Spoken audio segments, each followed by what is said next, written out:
자, 다음에 이제 우리 마지막 단원 종합소득세 공부하도록 하겠습니다. 자, 요약집에는 196페이지고요. 11번째, 부동산 관련 사업소득이라고 해서 우리 종합소득에 대해서 좀 언급하려고 그래요. 자, 종합소득세 그러면 거기에 보면 이렇게 돼 있죠. 우리 개인연료소득은 종합, 퇴직, 양도소득이 있고요. 지금까지 우리가 배운 건 양도세예요. 양도세는 순수한 개인이 우발적이고 비경상적으로 부동산을 팔아서 얻는 소득에 대해서 부과하는 겁니다.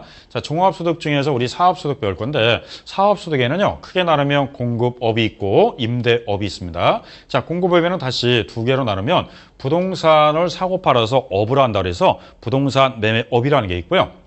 또 하나는 주택을 신축해서 판매한다 그래서 주택 신축 판매업, 즉 건설업이 있다고 합니다. 그러면 부동산 매매업, 주택 신축 판매업, 건설업은요, 공급업에 들어가고 빌려주는 건 임대업이라고 그래요. 근데 시험 목적상 우린 주로 임대업이 주로 시험에 나오고요. 매매업이다, 주택 신축 판매업은 차이만 알면 돼요. 그럼 앞으로 부동산을 사고 팔고 반복적으로 업을 하면 부동산 매매업이고요. 상가 건물을 신축해서 팔아도 매매업입니다. 다만 딱 하나, 주택을 신축해서 팔았다 그러면 주택 신축 판매업, 즉 건설업이다 이렇게 표현합니다. 그리고 부동산을 평상시에 월세 놓고 임대 놓으면요, 임대업이라고 그래요. 자, 그러면 부동산 매매업 그러면 이런 게 부동산 매매업인데 자기 토지 위에 상가 등을 신축하여 판매할 목적으로 건축 중인 건축법에 의한 건물과 토지를 제3자에게 양도한 경우라든지 토지를 개발하여 주택지, 공업단지, 상가, 묘지 등으로 분할 판매하는 경우도 부동산 매매업이라고 합니다. 그에 비해서 주택 신축 판매업은요, 주로 주택, 한 동의 주택을 신축하여 판매해도 건설업으로 보고요. 건설업자에게 도급을 주어서 주택을 신축하여 판매해도 건설업으로 본다. 종전부터 소유하던 자기 토지 위에 주택을 신축하여 주택과 함께 토지를 판매하는 경우도 그 토지 양도리나 소득은 건설업 소득으로 본다. 시공 중인 주택을 양도하는 경우에는 그 주택의 시공 정도가 건축법에 의하여 건축물에 해당할 때는 건설업으로 본다 이렇게 나와 있고요. 신축한 주택이 판매되지 아니하여 판매될 때까지 일시적으로 일부 또는 전부를 임대한 후 판매하는 경우에도 해당 주택의 판매 사업은 건설업으로 본다. 주로 건설업이요, 주택과 관계 있다고 생각하면 돼요. 자, 위에 나오는 매매업과 밑에 나오는 건설업은 개념 파악을 해주시면 되고요. 여러분들 교재 196페이지를 한번 읽어보시면 됩니다. 자, 다음 197페이지는요. 세 번째 부동산 임대업 나와 있는데 이 부동산 임대업이 우리 시험에 최근에 늘 나왔던 것 중에 하나입니다. 시험 문제는 20회 때 나왔고요. 21회 때는 한번 쉬었고 22회, 23회, 24회, 25회까지 나오다가 작년 26회 때 안 나왔어요. 그러니까 올해는 거의 나온다고 보셔야 됩니다. 자, 부동산 임대업 197페이지 보니까 이렇게 나오네요. 부동산 임대 사업소득이란 사업자 등록 여부에 관계없이 사업자 등록을 하든 안 하든 관계없이 부동산 및 부동산 권리 대여 등으로 발생하는 소득은 다음의 소득을 말한다. 그래서 부동산 임대업은요, 사업자 등록을 꼭 한 사람만 임대사업이 아닙니다. 자, 보통 우리 부동산 임대사업 사업자 등록이요, 임의 규정이에요. 강제 규정이 아니다 보니까 대표적으로 한 3%? 전국의 임대사업자 3%만 등록하고요. 97%는 등록 안 했습니다. 그러면 사업자 등록한 사람은 세금 내고 등록한 사람은 세금 안 낸다. 그러면 다른 사람들 다 사업자 등록 안 되죠. 그래서 사업자 등록 여부에 관계없이 과세합니다. 자, 대상. 첫째, 부동산이라 해서 부동산은 미등기 부동산 포함 또는 부동산의 권리, 전세권, 임차권의 대여, 이게 다 임대업으로 보고요. 다만 지상권, 지역권 대여는 기타 소득으로 과세한다. 그래서 1번 문장은 잘 보셔야 돼요. 부동산 권리 중 전세권, 임차권의 대여할 때는 임대업이 되고요. 나머지 지상권, 지역권을 대여할 때는 기타 소득으로 과세합니다. 자, 두 번째는 공장재단과 광업재단을 대여한다. 광업권자, 조광권자 또는 덕대가 채굴에 관한 권리를 대여한다. 자기 소유 부동산을 타인의 담보물로 사용하게 하고 사용 대가를 받은 경우, 그 다음에 광고용으로 토지 가구 옥상 또는 측면 등을 사용하게 하고 받은 대가, 이런 것을 우리는 임대업, 과세 대상이라고 하고요. 제일 대표적인 거는 1번을 잘 보시면 돼요. 자, 다음에 이제 비과세인데, 비과세는 논밭을 작물 생산에 이용하게 함으로써 발생한 소득은 비과세 나옵니다. 자, 두 번째는요, 한 개의 주택을 소유한 자의 주택 임대 소득은 비과세한다 나와 있는데, 이 주택을 한 개 소유한 자가 그 하나의 주택을 임대했을 때는 비과세 혜택을 주겠다 이 뜻이에요. 다만 그 하나의 주택이 과세기간 종료일 또는 해당 주택 양도일 기준으로 판단하여 기준시가가 9억 원을 초과하는 고가주택은 과세합니다. 고가주택은 9억 초과하는 주택은 아무리 임대놨어도 하나 소유자라도 과세하겠다 이 뜻이에요. 과세기간 종료일 현재 또는 양도일 기준으로 판단해서 기준시가가 9억 원 초과하는 주택, 이거를 우리는 고가주택이다 표현합니다. 자, 두 번째는 국에 소지하는 주택은 주택수 및 주택 가격에 관계없이 주택의 임대소득은 과세한다. 자, 이거 아주 함정으로 잘 내죠. 해외 주택이 있으면요, 주택수에 관계없이 과세가 된다. 이렇게 나와 있습니다. 총 5번 중에 4번을 냈으니까 거의 매번 내다시피 한다. 이렇게 생각하셔야 돼요. 자, 세 번째는요, 해당 과세기간에 주거용 건물 임대업에서 발생한 총 수익금의 합계액이 2천만 원 이하인 자의 주택임대소득도 비과세한다 나와 있습니다. 자, 여기서 총 수익금액이다 그러면 나중에 임대료 플러스 간주임대료 다 더해가지고요, 합계액이 2천만 원 이하인 자의 주택임대소득은 비과세한다 이렇게 나와 있습니다. 자, 그래서 과세 대상과 비과세인데 주로 시험은 비과세를 더 잘 내기 때문에 비과세를 잘 정리해 보시고요. 자, 그다음에 여기서 한 개의 주택을 소유한 자는 비과세인데 주택수를 계산하면 다가구는요, 소유자가 한 명인데 여러 세대가 임대받아 생활합니다. 다가구택은 한 개의 주택으로 보되 구분 등기된 경우에는 각각을 한 개의 주택으로 계산한다 이렇게 나와 있습니다. 자, 두 번째는요, 공동소유주택. 공동소유주택은 주택의 지분이 가장 큰 자의 소유로 계산하되 가장 큰 자가 2인 이상일 때는 각각 소유로 계산한다. 다만 그들이 협의해서 한 사람을 지정하면 그의 주택수로 포함한다. 이렇게 나와 있습니다. 자, 세 번째는요, 임차 또는 전세받은 주택을 전대하거나 전전세하는 경우에는 해당 임차 또는 전세받은 주택을 임차인 또는 전세받은 자의 주택으로 계산한다 이렇게 나와 있고요. 네 번째는 본인과 배우자가 각각 주택을 소유하고 있는 경우에는 이를 합산한다 그럽니다. 본인과 누구만 배우자가 각각 주택을 소유한 경우는 이를 합산해서 판정 이렇게 나와 있고요. 자, 그 다음에 이제 총 수익 금액이다 그러면요, 임대료 플러스 간주임대료 플러스 관리비 수입 플러스 보험차의 이 네 가지를 다 더한 걸 우리는 총 수익 금액이라고 합니다. 자, 첫 번째 임대료는요, 월세라고 생각하면 돼요. 월 임대료. 그러면 내가 타인에게 임대해 놓고 월 임대료 받는다. 요거를 연으로 따지면 연치가 나오겠죠. 그게 연 임대 소득이 나오고요. 두 번째 간주임대료라고 해서 간주임대료는 일종의 보증금이에요. 그럼 일반 부동산 토지 건물을 임대해 놓고 보증금이라든지 전세금 이와 유사한 성질이 금액을 받은 경우는 총수익 금액에 산입한다. 즉 보증금 받아가지고 은행에다 예금 넣으면 은행에서 이자 주면요, 그것도 수입을 잡기 때문에 간주 임대료라고 합니다. 그 다음에 주택의 경우는 3주택 이상이 돼야 돼요. 몇 주택 이상이 된다? 3주택 이상. 단 국민주택 규모 이하, 3억 원 이하는 제외하고요. 그 다음에 보증금 합계액이 3억 원을 초과하는 경우에만 산입하는 건데 3주택이 안 된다든지 3억 원 초과하지 않으면 산입하지 않습니다. 세 번째는요, 관리비 수입이라고 해서 임대료 외에 유지비나 관리비 등의 명목으로 지급받은 금액이 있는 경우 및 전기, 수도료 등 공공요금의 명목으로 지급받은 금액이 공공요금 납부액을 초과할 때 그 초과하는 금액에 대해서는 총수익 금액에 산입한다 이렇게 나와 있습니다. 그 외에는 보험 차익이라고 해서요, 보험금에 가입한 이 차익도 산입하겠다 이렇게 나와 있습니다. 자, 이런 돈을 우리는 총수익 금액을 하는데 총수익 금액은 어느 금액 하나를 갖고 따지는 게 아니라 이 네 가지를 더한 금액을 총수익 금액이에요. 그리고 총수익 금액이 2천만 원 이하의 주택 임대소득은 비과세한다 이렇게 나와 있습니다. 자, 그래서 우리 교재 197페이지부터 해서 199페이지 그리고 200페이지까지 쭉 나와 있는데 여기까지가 이제 이 책에 대한 마지막이에요. 그래서 총수익 금액 요까지 이론 정리해 봤습니다. 자, 그러면 요거 가지고 우리 문제를 풀 건데요. 자, 문제 페이지 번호 보실까요? 자, 그럼 이제 문제집은요, 우리 394페이지 147번부터 문제를 풀어보도록 하겠습니다. 소득세법상 부동산 관련 사업에 관한 설명으로 틀린 겁니다. 자, 1번 부동산 매매업을 사업 목적으로 부가세법상 1과세기간 내 1회 이상 부동산을 취득하고 2회 이상 판매하는 경우 부동산 매매업에 해당한다. 자, 이게 부동산 매매의 정의예요. 6개월 이내에 1회 이상 취득하고 2회 이상 양도하는 거를 부동산 매매업에 해당한다 이렇게 나와 있습니다.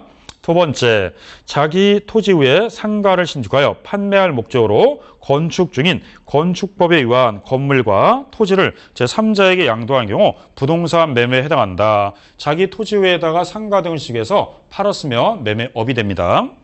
3번, 주택 신축 판매 사업자로서 한 동의 주택을 1년에 1회 신축하여 판매하는 경우 부동산 매매에 해당한다. 한 동을 1년에 하나의 주택을 신축해서 팔아도요, 건설업으로 본다 그래야지 매매업으로 본다 그러면 안 돼요. 자, 3번은 건설업입니다. 4. 토지를 개발하여 주택지, 상가 등으로 분할 판매하는 경우 부동산 매매에 해당한다. 그렇죠. 토지를 개발해서 주택지라든지 상가, 묘지 등으로 분할 판매하면 다 매매업에 해당합니다. 자, 4번. 토지를 개발하여, 4번 맞는 말이고요. 5번. 묘지를 개발하여 분묘 기지권을 설정하고 분묘 설치자로부터 지료 등을 받은 경우 부동산 임대업에 해당한다. 묘지를 개발해서 팔았으면 매매업인데 지료 등을 받고 대여할 때는 임대업에 해당합니다. 자, 그럼 147번에 틀린 거 골라라. 답은 3번이고요. 앞으로 주택은 한 동을 지어서 1년에 한 번 팔아도 주택 신축 판매업이 됩니다. 자, 147번에 틀린 것은 3번이 되겠네요. 자, 다음 148번 가겠습니다. 소득세법상 부동산 임대업, 사업소득에 관한 설명으로 올바른 것으로 묶인 것은, 자, 기업, 미등기 부동산을 대여하고 그 대가로 받은 것은 사업소득이다. 우린 등기, 미등기 따지지 않습니다. 대여에서 얻는 소득은 다 사업소득이에요. 부동산 임대업이다 이 뜻이에요. 니은, 부동산의 권리 대여로 인하여 발생한 소득도 사업소득이며 사업소득의 대상이 되는 부동산의 권리로는 지상권, 지역권을 둘 수 있다. 자, 2번은 틀렸네요. 지금 현재 지상권, 지역권은 기타 소득으로 분류하지 임대업, 사업소득은 아니다. 자, 니은은 X. 디귿, 한 개 이하 주택을 소유하는 자의 주택임대소득, 고가주택임대소득은 제외는 비과세한다. 그렇죠. 한 개 주택을 소유한 자가 주택을 임대했을 때는 비과세한다. 디귿번 오른말. 리을, 해당 과세기간에 주거용 건물 임대업에서 발생한 총수익 합계액이 2천만 원 이하인 자의 주택임대소득은 비과세한다. 올해 말까지는 비과세가 되죠. 해당 주택임대로 인해서 발생한 총수익 합계액이 2천만 원 이하인 자의 주택임대소득은 비과세합니다. 미흡, 사업소득 중 고가주택이라면 과세기간 종료일 또는 해당 주택 양도일 현재 실질 거래가의 9억 원을 초과한 주택을 말한다. 아니죠. 기준시가 9억 원을 초과한 주택이 고가주택이지 실거래가액은 아니죠. 자, 미음번 X가 되겠네요. 자, 그러면 다음 중 올바른 것만 묶어라 그랬으니까 올바른 것은 기역, 디귿, 리을 세 가지만 올바른 거고요. 나머지 다 틀렸네요. 자, 그러면 정답을 요구한 거는 거기 나와 있는 게 기역, 디귿, 리을 세 가지가 오릅니다. 자, 다음 이제 149번 문제로 가겠습니다. 자, 149번 문제.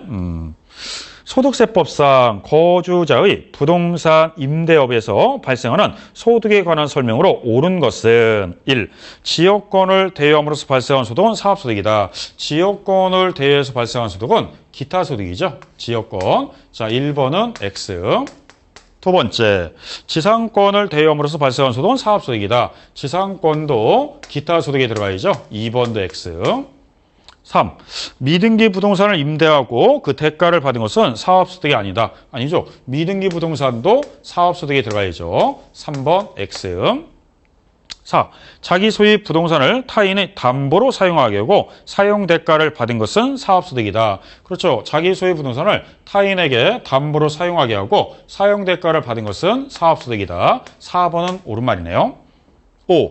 국외 소재 주택을 임대하고 그 대가를 받은 것은 사업소득이 아니다. 국외 소재하는 주택은요, 주택수, 가격에 관계없이 무조건 사업소득으로 봐야죠. 자, 5번 X가 되겠네요. 자, 그러면 옳은 걸 골라라. 옳은 것은요, 4번만 옳은 말이고 나머지는 다 틀렸습니다. 자, 이게 23회 때 기출문제인데 23회 때가 최근에 와서 제일 쉽게 나왔었고요. 사실 나머지는 좀 어렵게 나와요. 그래서 임대업은요, 시험에 나와도 만만치 않게 나옵니다. 좀 까탈스럽게 나오고 있다 생각하면 돼요. 추세가. 자, 다음 150번 문제입니다. 소득세법상 거주자의 주택 임대소득의 비과세 및 총수익금액에 관한 설명으로 옳은 것은 단 주거주택은 상시 주거용으로 사업을 위한 주거용이 아님 이렇게 나와 있습니다. 자, 1. 임대하는 국내 소재의 1주택 비과세 여부 판단 시 가액은 소득세법상 기준 시가 6억 원 기준으로 판단한다. 그렇죠. 여기는 6억 원이 아니죠. 기준 시가는 9억 원을 판단해야죠. 기준 시가가 9억 원을 초과하면 국가주택이니까 과세하고 9억 원 이하라면 비과세야죠. 자, 1번은 틀린 말이네요. 2.